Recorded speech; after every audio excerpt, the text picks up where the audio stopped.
Nepal television समाचारका साथमा मायामा कुनै दूरी छैन जब नेपाल टेलिकम गिफ्ट प्याकको साथ छ। डाटा, भोइस र SMS प्याकले राख्छ तपाईलाई सधैँ नजिक। नेपाल टेलिकम, राष्ट्रको सञ्चार।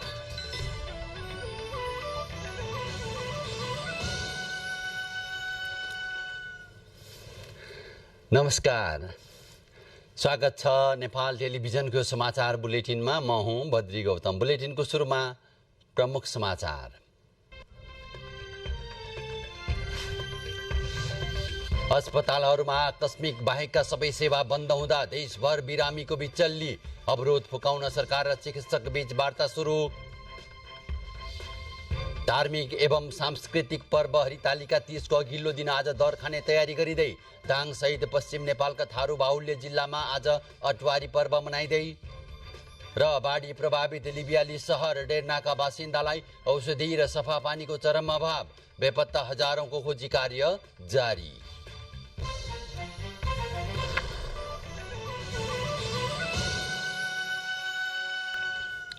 अब समाचार विस्तारमा। नेपाल चिकित्सक संघले देशभरका स्वास्थ्य संस्थाहरूमा आकस्मिक बाहेकका सेवा बन्द गर्दा हजारौं बिरामीको बिचल्ली भएको छ।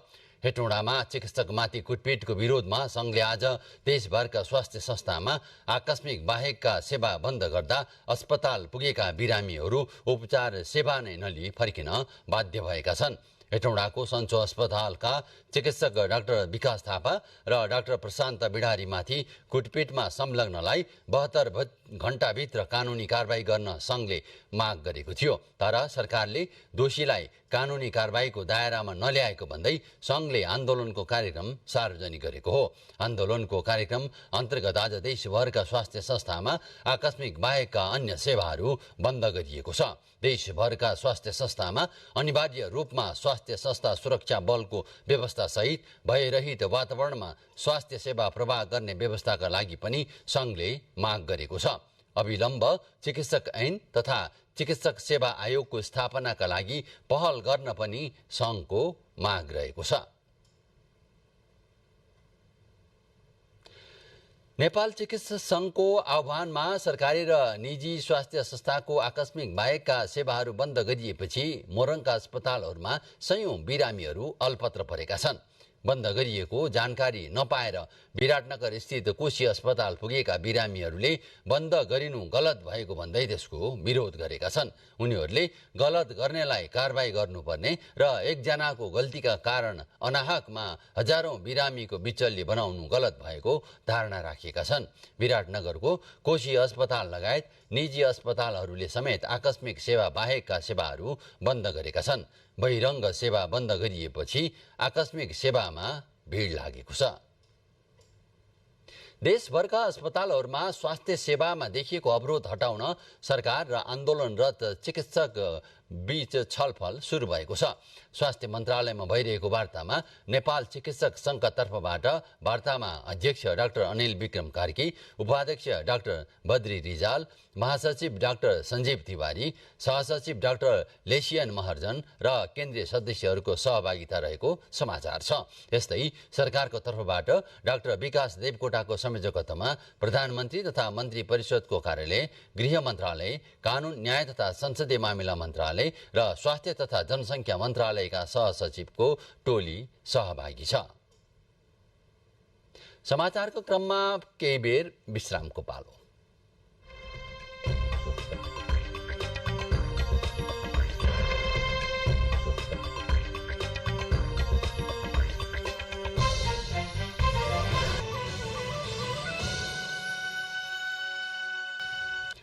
विश्रामपछि पुनः स्वागत छ समाचार राख्ने क्रममा। अब बाँकी प्रसङ्ग। हरितालिका तीज व्रतको अघिल्लो दिन आज हिन्दू महिलाहरू दर खाने तयारीमा जुटेका छन्। दर खाने दिनसँगै तीज पर्व आजदेखि सुरु हुँदैछ। विशेष गरी नेपाली नारीले मनाउने हरितालिका अर्थात् तीजको पहिलो दिन आज दर खाइन्छ। माइतीले चेलीबेटीलाई बोलाई दर खुवाउने चलन छ। दरका रूपमा विशेष गरी दूधबाट बनेका शुद्ध परिकार खाइन्छ, जसले व्रतका दिन आडिलो बनाउँछ भन्ने मान्यता छ। तीजको व्रत सक्नेले निराहार बस्ने भएकाले आज व्रतालुहरूले शक्ति प्राप्तिका लागि मिठा मिठा एवं आडिलो परिकार दरका रूपमा खाई भोलिको व्रतका लागि पूर्व तयारी गर्छन्।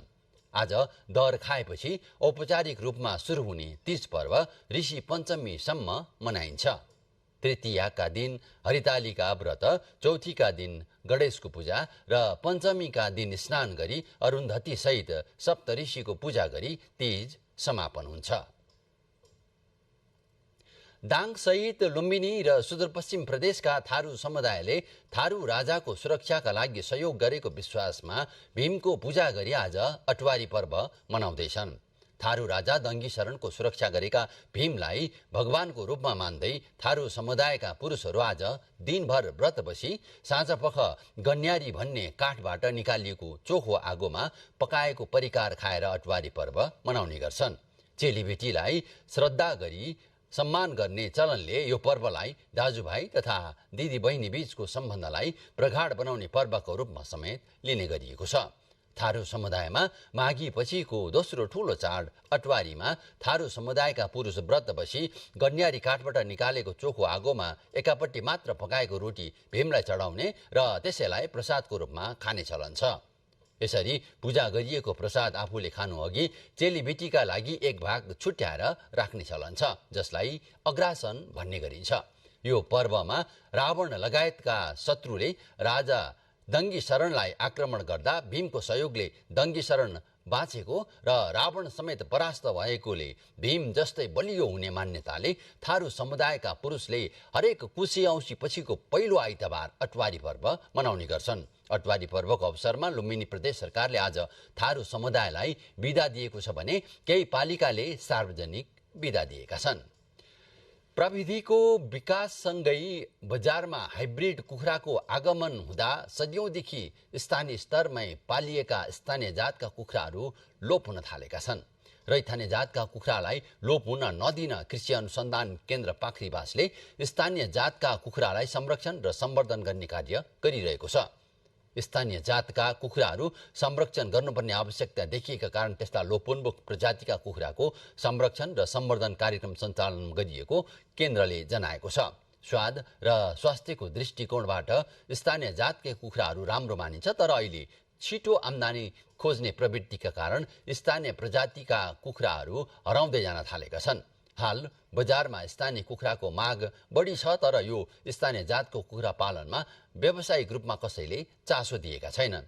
रैथाने प्रजाति अन्तर्गत सेखिमे, प्वाख उल्टे र घाँटी खुइलेले प्रजातिका कुखुरा संरक्षणमा छन्। यसमा पनि प्वाख उल्टे कुखुरा सबभन्दा बढी लोपोन्मुख अवस्थामा पुगेको छ। केन्द्रले नै विकसित गरेको गिरिराज कुखुरा भने कृषकको रोजाइमा परेको छ। समाचारको क्रममा फेरि पनि केही बेर विश्रामको पालो।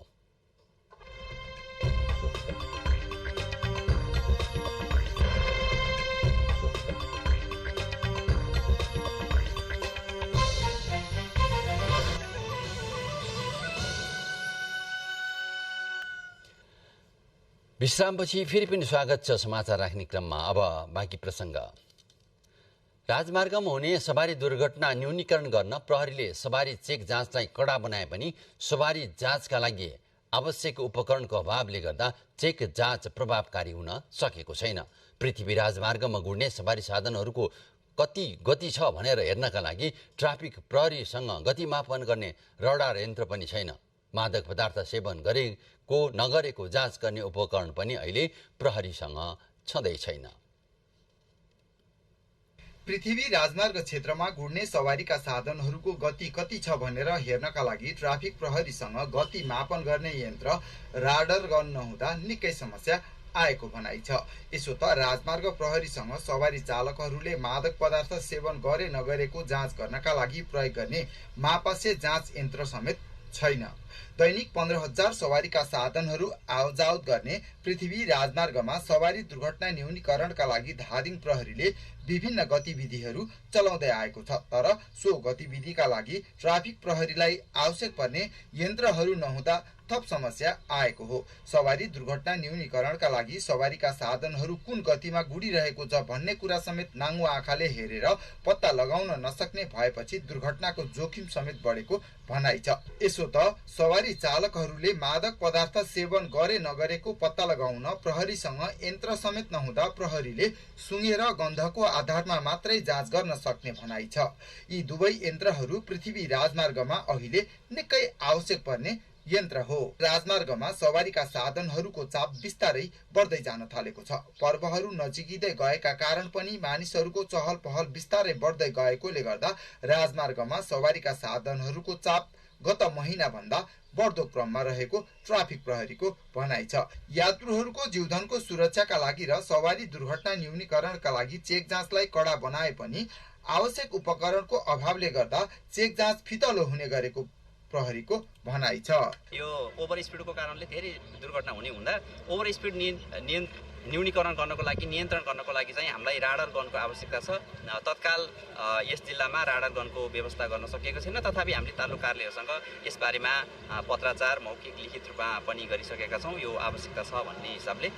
र अहिले चाहिँ यो ओभर स्पिडलाई कन्ट्रोल गर्नको लागि हामीले म्यानुअल्ली नै अलिक लङ डिस्टेन्समा बसेर यसको स्पिड कतिको स्पिडमा आइरहेछ त्यसलाई हामीले अवलोकन गरेर जसले गर्दा सवारी चालकहरूको लापरवाहीले गर्दा हुने सवारी दुर्घटना न्यूनीकरणमा समेत समस्या थपिने गरेको राजमार्ग प्रहरीको भनाइ छ।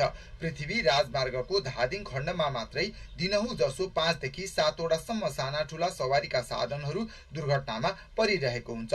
मुलुकभर रहेको झण्डै 80,000 किलोमिटर सडकमा सरदर दैनिक हुने 70 वटा दुर्घटनामा 8 जना भन्दा बढीको मृत्यु हुने गरेको प्रहरीको तथ्याङ्कमा उल्लेख गरिएको छ। प्रहरीको गत 15 वर्षको तथ्याङ्कलाई आधार मान्दा सडकमा हुने दुर्घटनामा मात्रै 33,193 जनाले ज्यान गुमाएको तथ्याङ्क प्रहरीसँग रहेको छ। शिव सिलवाल, नेपाल टेलिभिजन, पृथ्वी राजमार्ग, धादिङ। नेपालको घुम्नै पर्ने 100 गन्तव्यभित्र पर्न सफल मुन्दुम पदमार्गमा पर्यटन सूचना केन्द्र स्थापना गरिएको छ। त्यहाँ घुम्न जाने पर्यटकहरूलाई पदमार्गको बारेमा आवश्यक जानकारी दिन चखेवामा पर्यटन सूचना केन्द्र भवन निर्माण गरिएको छ। मुद्नुम पदमार्गमा आउने आन्तरिक तथा बाह्य पर्यटकको सुरक्षित र सहज यात्रासँगै पदमार्गको बारेमा जानकारी दिन टेम्केमयु गाउँपालिका र कोशी प्रदेश सरकारको साझेदारीमा पर्यटन सूचना केन्द्र निर्माण भइरहेको छ। पहिलो चरणमा गत आर्थिक वर्ष कोशी प्रदेश सरकारको 70% र गाउँपालिकाको 30% साझेदारीमा करिब 72 लाख लागतमा भवन निर्माण भइरहेको छ। यस आर्थिक वर्षमा पनि प्रदेश सरकारको 65% अर्थात् 50 लाख र गाउँपालिकाको 35 लाख लागतमा भवनलाई पूर्णता दिने गाउँपालिकाले जनाएको छ। सूचना केन्द्र निर्माणको काम तीव्र गतिमा भइरहेको गाउँपालिकाका प्रमुख प्रशासकीय अधिकृत सन्दीप नेउपानेले बताउनुभयो। प्रदेशले 70% र हामीले 30% योगदान गरेर चाहिँ यसलाई लगभग 72 लाख जतिको योजनामा यति भवन संरचना निर्माण भएको अवस्था छ। हामीले चाहिँ यो वर्ष पनि प्रदेश समापूरकबाट आएको 50 लाख रुपियाँ हामीले 35% थप गरेर चाहिँ यो संरचनालाई पूर्ण रूपले योपल्ट चाहिँ सुचारू हुने गरी लान्छौँ भन्ने हाम्रो अपेक्षा छ। अग्ला हिम श्रृङ्खला, पहाडका अग्ला डाँडाहरू, तराईका समथर फाँट साथै मनोरम दृश्य अवलोकन गर्दै पदयात्रा गर्न सकिने भएकाले मुद्नुम पदमार्गमा पर्यटकको संख्या बढेको गाउँपालिकाको भनाइ छ। टेम्केमयु गाउँपालिका प्राकृतिक रूपमा सुन्दर रहेकाले पर्यटन र कृषिको विकासमा जुटेको गाउँपालिकाले जनाएको छ। सूचना केन्द्रबाट पदमार्गको विशेषता, यसको भौगोलिक अवस्था, यात्राको क्रममा घुम्नुपर्ने स्थलहरू, यात्रामा लाग्ने समय, आवासको अवस्थासँगै पर्यटकहरूलाई सुरक्षित र सहज यात्राको विषयमा आवश्यक जानकारी प्रदान गरिने गाउँपालिका उपाध्यक्ष रमादेवी राईले बताउनुभयो। नेपाल सरकारले 100औं गन्तव्य सूचीमा परेको मुन्दुम पदमार्ग छ। यो चाहिँ हाम्रो टेम्केमयु गाउँपालिकाको सम्पत्ति हो, टेम्केमयु गाउँपालिकामा पर्छ। त्यसो भएको हुनाले यसलाई विकास गर्नका लागि, प्रबन्धन गर्नको लागि र जो हाम्रो मुन्दुम पदमार्गमा टेम्केमयु गाउँपालिकाभित्र पर्ने मुन्दुम पदमार्गमा पर्यटन गर्न अथवा पदयात्रा गर्नका लागि आउनुहुन्छ। मुद्नुम पदमार्ग भोजपुर र खोटाङको सिमाना तावा भन्ज्याङदेखि सुरु भई चखेवा भन्ज्याङ, धोद्रे, हाँसपोखरी हुँदै भोजपुरको सबैभन्दा अग्लो चुचुरो सिलिचुङ डाँडामा पुगेर एकराते, पखुवा भन्ज्याङ, बाखोर सुन्तले हुँदै भोजपुर नगरपालिका 10 भैँसीपङ्खाको साङपाङ चोकमा आएर टुङ्गिन्छ। मुद्नुम पदमार्गले यहाँका वन्यजन्तु आरक्षणका रूपमा विकास गर्न सकिने सम्भावना बोकेकाले यहाँको पर्यटन व्यवसाय फस्टाउने सम्भावना रहेको यसका विज्ञहरूको भनाइ छ। गणेश विष्ट, नेपाल टेलिभिजन, भोजपुर। अब पालो केही विदेशका खबरको छ, ती प्रसङ्ग जोड्छौँ एउटा छोटो विश्रामपछि।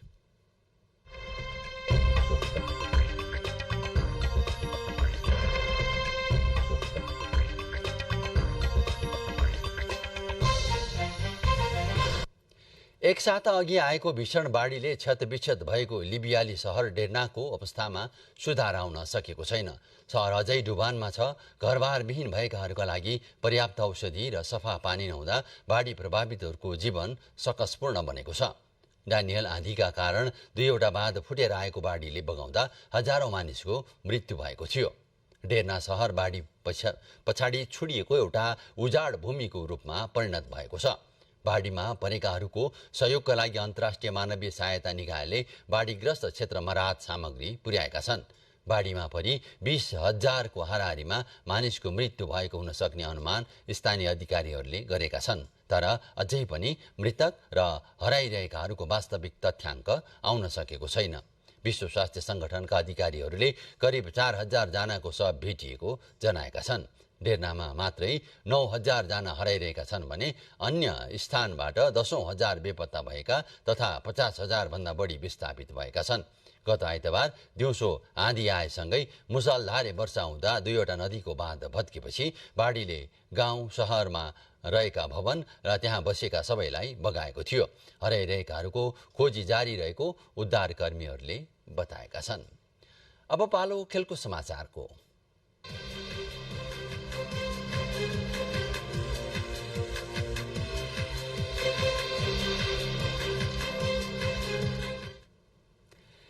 एशिया कप क्रिकेट प्रतियोगिताको उपाधिका लागि आज श्रीलङ्का र भारतबीच प्रतिस्पर्धा हुँदैछ।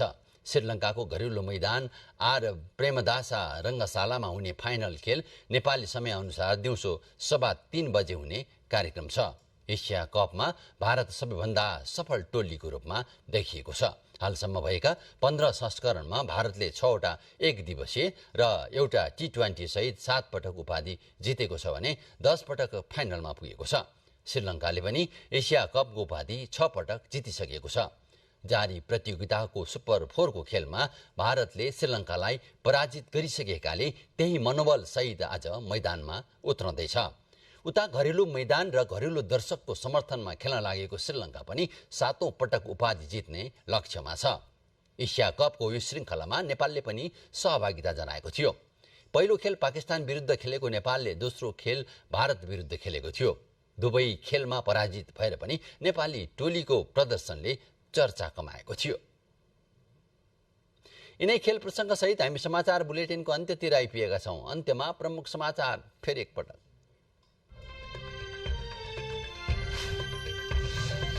देशभरका अस्पतालहरूमा आकस्मिक बाहेक सबै सेवा बन्द हुँदा बिरामीहरूको बिचल्ली, अवरोध फुकाउन सरकार र चिकित्सक टोली बीच वार्ता सुरु।